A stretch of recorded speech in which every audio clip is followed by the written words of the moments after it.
The Edna Valley is rolling out the welcome mat for a new neighbor at one of its most historic properties. The Crimson Wine Group bought Domaine Alfred last fall, and we're thrilled to be able to unveil a new label, which heralds not only a name change, but also a return to its roots. Pine Ridge Winery is where its name suggests, located in the heart of the Stag's Leap area of Napa Valley on a ridge marked with pine trees, and home office to the Crimson Wine Group, new owners as of fall 2008 of Edna Valley's Domaine Alfred, a premier producer of Chardonnay and Pinot Noir wines. Wine Region News visited with President Earl Martin to talk about what's in store for the Edna Valley property, its people, wines, and place in the community. We've really confirmed all the things that we thought we saw when we were purchasing the winery, and that is that we have world-class material with which to work. We found a beautiful vineyard which has been meticulously managed, unique varieties and clones planted within that vineyard. We have a super talented winemaking staff, very energetic staff on site, and we just see a lot of upside. We see a great opportunity to kind of take from what the founder had established up to the next level. As they take it to the next level, they will first take it back to its roots, putting aside the name Domaine Alfred and reviving Chamisal Vineyards as it goes forward. We see an opportunity now that we own the property to really return it to its historic roots and identify the uniqueness of the property that was just that. It is Chamisal Vineyards, and it has a sense of place. There's provenance there, so we want to sort of reintroduce that to the buying public. Chamisal Vineyards is on a Spanish land grant property, was first planted in 1973 and replanted by Domaine Alfred owner Terry Spicer in 1996, with the first vintage in 1998, garnering high marks and recognition ever since. The vineyard is named for a member of the native chaparral community, a scrubby plant type called chamise. The hardwood was used by the Chumash Indians to manufacture various tools, and it thrives in poor soils.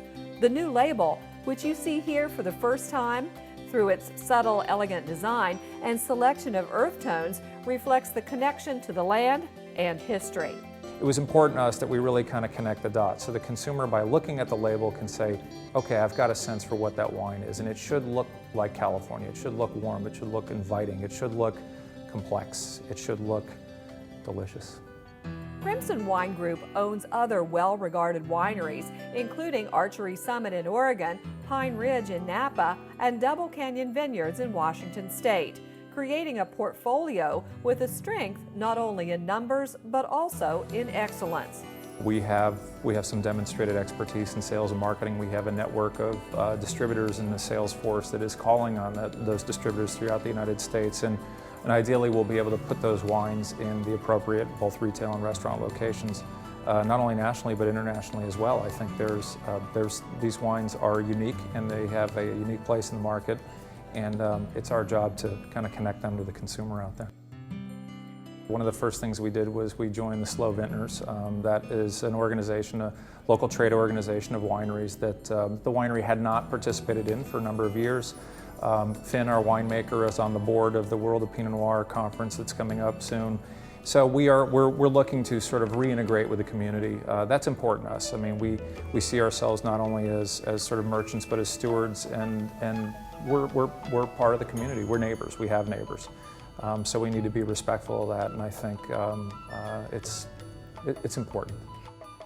Martin says they will likely concentrate on Chardonnay and Pinot Noir. In addition to the new name and label, expect a redesigned website and elevation of the tasting room style and comfort level. What doesn't need changing are the winemaker and staff.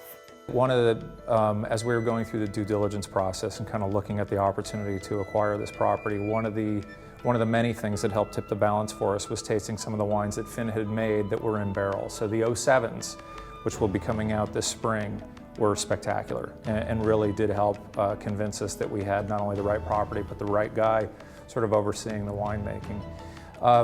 So it's really more of that going forward, Lynn. I mean, Finn has got his finger on the pulse of what that property does best. I think we're well aligned with the varieties in the vineyard. We're going to focus really on Chardonnay and Pinot. There's some Syrah that will come out.